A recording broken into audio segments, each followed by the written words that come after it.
બાકી કોઈ ગ્રહસ્થીને ત્યાં વધારે વાર રહે પણ નહીં, જતા રહે, સાધુ ચલતા ભલા. એવા સુખદેવ પરીક્ષિતની સામે હાથ દી સુધી પલોઠી વાળીને બેઠા. સંસારીઓ ઉપર, અને એકલા પરીક્ષિત નહોતા, બીજા સંસારીઓ હતા, ઋષિઓ ત્યાં હતા, પણ સંસારીણામ કરુણયાહ પુરાણ ગુહ્યમ, એ સંસારીઓ ઉપર કરુણા કરી અને જેમણે આ ગુહ્ય પુરાણ, આ શ્રીમદ ભાગવત સંભળાવ્યું, એવા અનુરાગી સુખદેવની વંદના છે બીજા શ્લોકમાં. વિરાગી સુખદેવની વંદના પહેલા શ્લોકમાં, અનુરાગી સુખદેવની વંદના બીજા શ્લોકમાં. મુનિ સુખદેવની વંદના પહેલા શ્લોકમાં, અને વક્તા એવા સુખદેવની વંદના જેને મુનિઓના પણ ગુરુ કહ્યા, તમ વ્યાસ સોનુમુપયામિ ગુરુમ મુનિનામ, એની વંદના બીજા શ્લોકમાં. નારાયણમ નમસ્કૃત્ય નરમ ચૈવ નરોત્તમમ દેવીમ સરસ્વતીમ વ્યાસમ તતો જયમુદીરયે. નરનારાયણ ભગવાનને નમસ્કાર કરી દેવી સરસ્વતી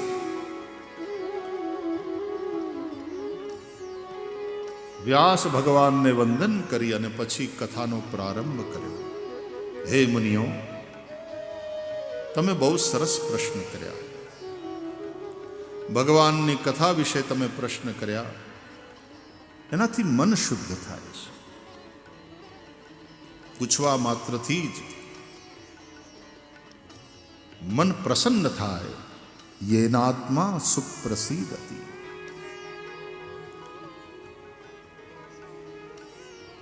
મનુષ્યનો પરમ ધર્મ એ છે, તમે જોયું અત્યારે દુનિયામાં દરેક જણ પોતાના ધર્મને ઊંચો બતાવવાની હોડમાં લાગેલા. અમારું જ શ્રેષ્ઠ.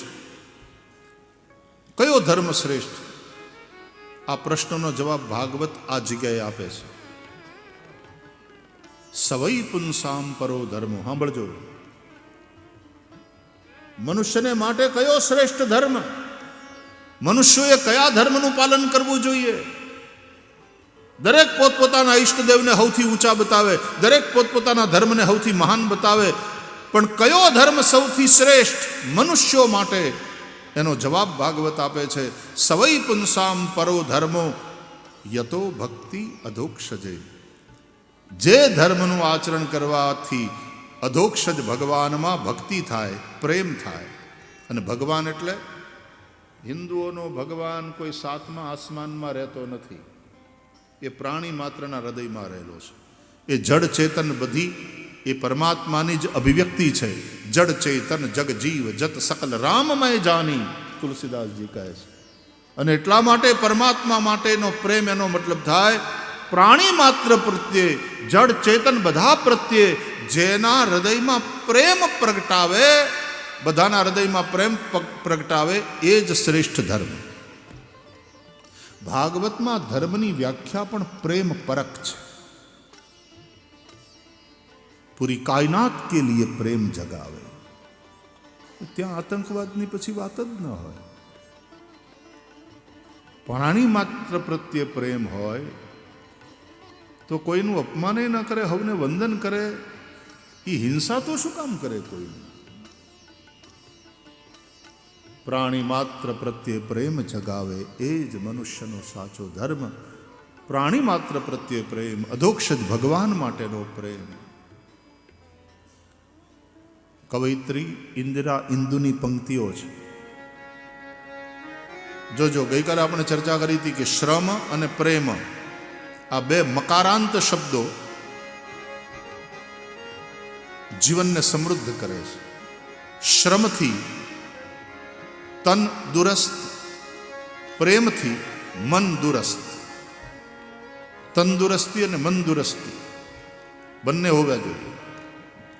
તન નિરોગી હોય પણ મન રોગગ્રસ્ત હોય તો सब दुरुस्त होना चाहिए, तन भी मन भी. માટે શ્રમથી શરીર અને પ્રેમથી મન સુંદર સ્વસ્થ. તો આવો પ્રેમ જગાડે, નફરત અને ઘૃણાને મિટાવી દે, એ જ મનુષ્યનો શ્રેષ્ઠ ધર્મ છે. આ પ્રેમ પરમાત્મા માટે, એનો મતલબ થાય પ્રેમ અનંત થઈ જાય, જડ ચેતન બધાને માટે પ્રેમ. પ્રેમ જબ અનંત હો ગયા, ગંગાજીની કાવડ લઈને હાલતા હાલતા ઠેઠ રામેશ્વર સુધી જવાનું. કેટલા મહિને પહોંચાય પગપાળા. યુપીમાં ને બધા ઠેકાણે એનો સમય આવે ને ત્યારે કાવડિયાઓની આમ લંગર લાગે. તો ગંગાજળની કાવડ લઈ અને રામેશ્વર સુધી જવાનું દક્ષિણમાં, અને ભગવાન રામેશ્વર ઉપર અભિષેક કરવાનો. રામચરિતમાનસમાં પણ ભગવાન રામે આ વસ્તુનું મહત્વ બતાવ્યું છે કે જે આ રામેશ્વર ઉપર, આ શિવલિંગ ઉપર ગંગાજળ ચડાવશે અને સાયુજ્ય મુક્તિ મહાદેવ આપશે. હવે કાવડ લઈ ગંગાજળની ને રામેશ્વર તરફ જતા જતા રસ્તામાં એક ગધેડું મળે, પડેલું, પાણી વગર તડપતું.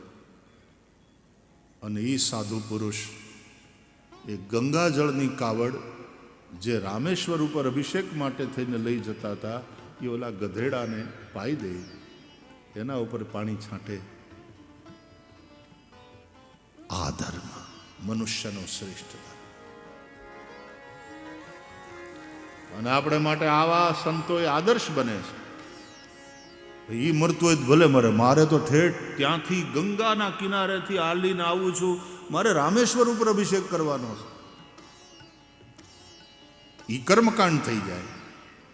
પણ ઓલો ખરો ધર્મ, જાગતો ધર્મ. પ્રેમ જબ અનંત હો ગયા, પ્રાણી માત્ર પ્રત્યે, અરે જડ ચેતન બધાના પ્રત્યે. આપણે તુલસીને તોડતા પહેલા, અને તુલસી આપણે ભગવાન વિષ્ણુને ચડાવવી છે, તોય પહેલા તુલસીની પૂજા, તુલસીની ક્ષમા. સવારના ઉઠીને ધરતી ઉપર પગ મૂકતા પહેલા ધરતીની પાસે ક્ષમા માગવાની. પાદ સ્પર્શં ક્ષમસ્વ મેં. સંવેદનશીલતાની આ પરાકાષ્ઠા હિન્દુ ધર્મ પાસે છે. અને તેથી વિનોબાજી એ હિન્દુ ધર્મની એક અદ્ભુત નવી વ્યાખ્યા આપી. હિન્દુ જે પરંપરા છે, ધર્મ કહો પરંપરા કહો, કારણ કે હિન્દુ શબ્દ બહુ પાછળથી આવ્યો વ્યવહારમાં, બાકી આ સનાતન ધર્મ છે. તો Hindu way of life, supreme કોર્ટે પણ એ જ કહ્યું કે Hinduism is a way of life, एक जीवन शैली का नाम हिंदू है. तो विनोबाजीए ये हिंदू परंपरा की एक व्याख्या आपी कि हिंदू कोने कहवाय. बोले हिंसया दूयते चित्तम यस्य स हिंदू. हिंसा थी दुभाय ए हिंदू. तो आ तुलसी पत्र तोड़ता पहला तुलसी नहीं पूजा. બ્રાહ્મણો ભગવાન વિષ્ણુને તુલસી અર્પણ કરાવે ને 1000, એ પહેલા તુલસીની પૂજા. ભગવાનની સેવા માટે ઓરસિયા ઉપર ચંદનનું લાકડું આપણે આમ ઘસીએ, ચંદન ઉતારીએ, અને ચંદન એમાં કેસર વેસર નાખી અને ચંદન તૈયાર કરીએ, વાટકીમાં લઈએ, આમ લઈએ. એ તૈયાર થઈ જાય ને ચંદન, પછી એ ચંદન ઉતાર્યું છે આપણે ભગવાનની પૂજા માટે. પણ પહેલી પૂજા ભગવાનની ન થાય. આ ભક્તિ માર્ગની તમે વિશિષ્ટતા જુઓ. પહેલી પૂજા એ ઓરસિયાની અને ચંદનના લાકડાની હુખડની થાય. ભગવાન માટે જે ઘસાય છે એની પૂજા પહેલા તુલસીની પૂજા, પછી તુલસી અર્પણ. ગજબ છે આ હિન્દુઇઝમ, ગજબ છે આ સનાતન ધર્મ, ગજબ છે આ ઋષિઓની પરંપરા, આ સંવેદનશીલતા, આ વિવેક, આ વિનય, આ પ્રેમ, આ સદભાવ, આ સનાતન ધર્મ છે. અને છતાંય ક્યારેક યુદ્ધની વાત આવે ત્યારે યુદ્ધ પણ કરવાનું એ રીતે કે ઓપરેશન કરીને કોઈ ખડેલો ભાગ કાઢવો પડે, અનિવાર્ય થઈ જાય તો ડૉક્ટર જેમ ઓપરેશન કરે અને સડેલો ભાગ કાઢી નાખે વ્યક્તિને બચાવવા માટે, એમ માનવતાને બચાવવા માટે ક્યારેક યુદ્ધ અનિવાર્ય થાય ત્યારે હડેલો ભાગ કાઢવો જરૂરી પડે. ત્યારે એ જેમ ડૉક્ટરનો ધર્મ છે એમ આ યુદ્ધ એ ધર્મરૂપ છે. અને એટલા માટે કુરુક્ષેત્રનું જે યુદ્ધ હતું એ ધર્મ યુદ્ધ, ધર્મ ક્ષેત્રે કુરુક્ષેત્રે સમવેતા યુયુત્સવ.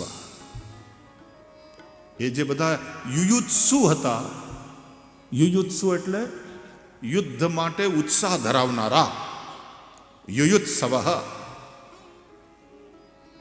એ જ બુંગીઓ ફૂંકાઈને ઘરેથી નીકળે ને, નહીં તો ઓલા ટીવી જોતા જોતા ક્યાંક ધીંગાણું થવાનું લાગે છે, એ ઘરની બહાર ન નીકળે. જે યુયુત્સુ હોય, ધર્મ માટે લડવાની વાત આવે ત્યારે એ નીકળે. એ હમીરસિંહજી ગોહિલ નીકળે કે સોમનાથ ઉપર આક્રમણ થઈ રહ્યું છે, તો હમણાં દીકરાનો જન્મ થયો હોય તો એનું મોઢું જોવા ન રોકાય. અને એ હમીરસિંહજી ગોહિલ યુયુત્સુ, અને એ લડતા લડતા ખપી જાય, કામ આવી જાય. આજ સોમનાથ મંદિરમાં હમીરસિંહજી ગોહિલની ખાંભી છે આજના દિવસે. પહેલા એની શહીદીને વંદન કરવા પડે, પછી સોમનાથની પૂજા થાય. યુયુત્સવ. પણ એ રાયટ્સની અંદર પાણા વાળી કરવા માટે થઈને ઘેરથી નીકળેલા આજના કાં તો 500 રૂપિયાવાળા, કાં તો કહેવાતા મઝહબના ઠેકેદારો, ઈ નહોતા. એ ધર્મયુદ્ધ માટે યુયુત્સુ. કારણ કે કુરુક્ષેત્ર એ રાયટ્સ માટેની જમીન નથી, એ તો ધર્મક્ષેત્ર છે. ધર્મક્ષેત્રે કુરુક્ષેત્રે સમવેતા યુયુત્સવ. ત્યાં જેટલા લડવા માટે ભેગા થયા છે, એ ધર્મક્ષેત્રમાં ભેગા થયા છે. એ ડોક્ટર જેમ ઓપરેશન થિયેટરમાં એનો સ્ટાફ, પેરામેડિકલ સ્ટાફ તૈયારી કરતો હોય ઓટીમાં ઓપરેશનની, એવી રીતની તૈયારી છે. To save this patient the operation is required, and that is why જે કાપાકૂપી કરવાની થાય એ ડૉક્ટર કરે એ પહેલાં એને એનેસ્થેસિયા આપીને બેહોશ કરે. જ્યારે આ ધર્મયુદ્ધ જ્યારે લડવાનું હોય ને, ત્યારે એમાં બેહોશ કરવાના ન હોય, એમાં હોશમાં લાવવાના હોય, જાગૃતિ લાવવાની હોય. ધર્મ કોને કહેવાય? ગીતા દ્વારા ભગવાને અર્જુનને હોશમાં લાવ્યા અને પછી યુદ્ધ લડવાનું કહ્યું. બેહોશી મેં લડેગા તો પાપ લગેગા, होश पूर्वक युद्ध कर तो तेरे लिए युद्ध रूपी कर्म भी यज्ञ है. बाकी अर्जुन ने मोहे बेहोश કરી નાખ્યો હતો. આ બધા મારા સગા સંબંધી, આ બધાને હું કેમ મારું? અરે ભગવાનને થયું કે આને બેહોશીમાંથી બારો કાઢો, એટલે ગીતાનું અમૃત પાઈને એને બેહોશીમાંથી બારો કાઢ્યો.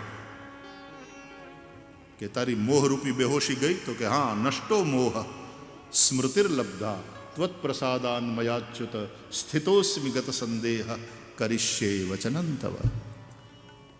અને પછી અર્જુને ઓપરેશન સ્ટાર્ટ કર્યું, ધર્મયુદ્ધ.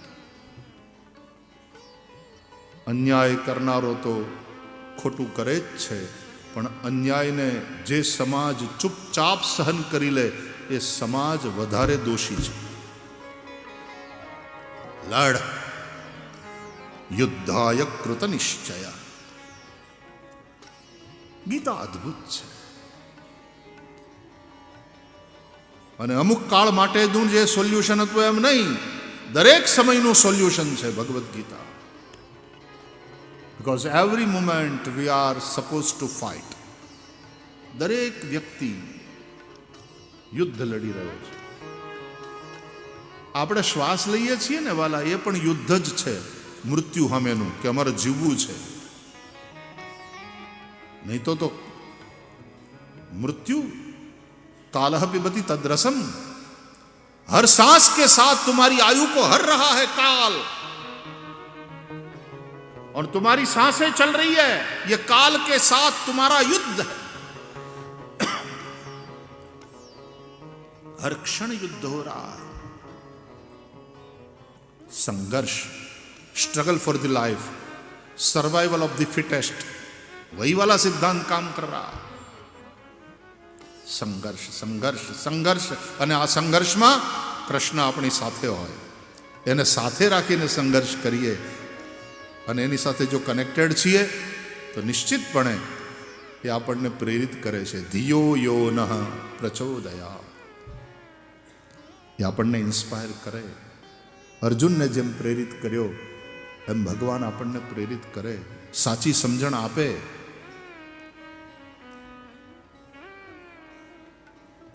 થોડા દિવસ પહેલા જ વર્લ્ડ મેડિટેશન ડે આખી પૃથ્વીએ ઉજવ્યો. Meditation. So we are connecting our self with that almighty.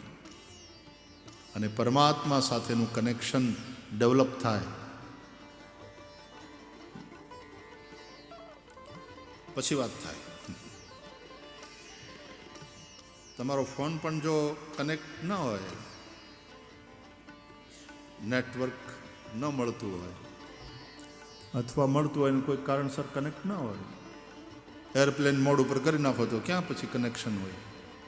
નેટવર્કમાં તમે છો પણ યુ આર નોટ કનેક્ટેડ. એમ ભગવાનનું નેટવર્ક કેવી રીતે છે? બધે મળે.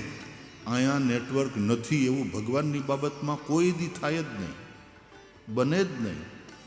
But the question is, are we connected with him? Network is there. Are we connected? યા તો સ્વિચ ઓફ, યા તો એરપ્લેન મોડ, તો પછી આપણે કનેક્ટેડ નથી. તો ધ્યાન, સત્યમ પરમ ધીમહિ, ભગવાન સાથે કનેક્ટ થવાની વાત છે. ભગવાન તો છે જ, એ જ છે. હકીકતમાં એના સિવાય બીજું કશું નથી. Is everywhere and all the time, is omnipresent. પણ પ્રશ્ન એ છે, are we connected with him? સત્યમ પરમ ધીમહિ. અને તો એ ઇન્સ્પાયર કરે, એ સાચી પ્રેરણા આપે જ. ધિયો યો નઃ પ્રચોદયાત્ ભર્ગો દેવસ્ય ધીમહિ ધિયો યો નઃ. ગાયત્રી મંત્ર અદ્ભુત છે. એ વેદોનો સાર છે. બધાય વેદોમાં ગાયત્રી મંત્ર છે, કોમન છે. અને એ ગાયત્રી મંત્રનો વિસ્તાર એટલે શ્રીમદ ભાગવત. ભાગવત ગાયત્રી મંત્રનો વિસ્તાર છે.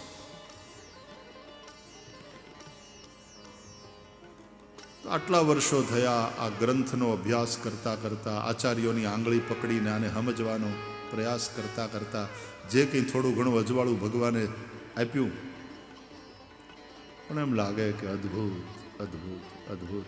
જિંદગી પૂરી વહી જશે તોય આનો અભ્યાસ પૂરો થઈ ગયો એમ નહીં કહી શકાય. એ અધૂરું રહેશે. અને આ અધૂરું રહે, આની વાસના જો રહી જાય ને કે મારું અધૂરું રહી ગયું ભાગવતનું હજી, તો ભગવાન કદાચ પાછો જન્મ આપે તોય આની હારે કનેક્શન સાથે જ આપે. કારણ કે યમ યમ ચિંતયતે કામમ તમ તમ પ્રાપ્નોતિ નિશ્ચિતમ.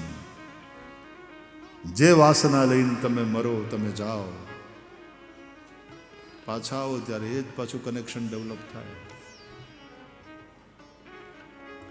અદ્ભુત હૈ શ્રીમદ ભાગવત. કયો ધર્મ શ્રેષ્ઠ મનુષ્યનો? દરેક દાવા કરે છે અમારો શ્રેષ્ઠ, અમારો શ્રેષ્ઠ. એ જ ધર્મ શ્રેષ્ઠ જે તમારા હૃદયમાંથી ઘૃણા અને નફરતની આગને બુજાવી દે અને તમારા હૃદયને પ્રેમથી ભરી દે. પ્રાણી માત્ર પ્રત્યે પ્રેમ, જડ ચેતન બધા માટે પ્રેમ, પૂરી કાયનાત માટેનો પ્રેમ. ત્યારે તમને છોડમાં રણછોડ દેખાય. આપણે ત્યાં દેવતાઓને આપણે પૂજીએ ને, દરેક દેવતાઓના વાહન તરીકે કોઈને કોઈ એવા પ્રાણીને રાખ્યા. વિષ્ણુ તો કે ગરુડ ઉપર બેસે, ભોળાનાથ તો કે નંદી ઉપર, બ્રહ્મા તો કે હંસની સવારી કરે. હંસ અને ગરુડ ઉડનારા, એમાં હંસ થોડું હોજું પ્રાણી અને ગરુડ ઈગલ.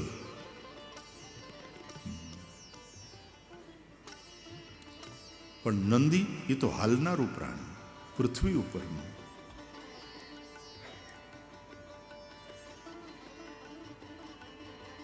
માતાજીના વાહનો જુઓ, કોઈ માતાજી વાઘ ઉપર બેઠા, કોઈ સિંહ ઉપર સવારી કરે છે, કોઈ ઊંટ ઉપર બેઠા છે, કોઈ કુકડા ઉપર બેઠા છે, કોઈ મગર ઉપર બેઠા છે. અરે શીતળા માતા ગધેડા ઉપર બેઠા છે. આપણે દરેક પ્રાણીને કોઈને કોઈ દેવી દેવતા સાથે જોડ્યા છે. ગણેશજી તો કે ઉંદરડા ઉપર સવારી કરે. ભોળાનાથના બીજા મોટા દીકરા कार्तिके तो कि मोरनी सवारी करे.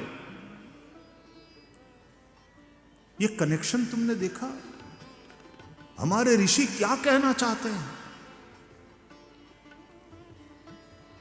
प्राणी मात्र प्रत्येनो प्रेम. मनुष्यनो श्रेष्ठ धर्म ए ज छे जड़ चेतन प्राणी मात्र प्रत्यय तमारा हृदय ने प्रेम थी भरी दे. प्रेम जब अनंत हो गया रोम रोम संत हो गया, देवालय हो गया बदन और हृदय तो महंत हो गया. भगवान माटेनो प्रेम एनु नाम ज भक्ति. ए भक्ति पछी बे पुत्र ने जन्म आपे ज्ञान अने वैराग्य.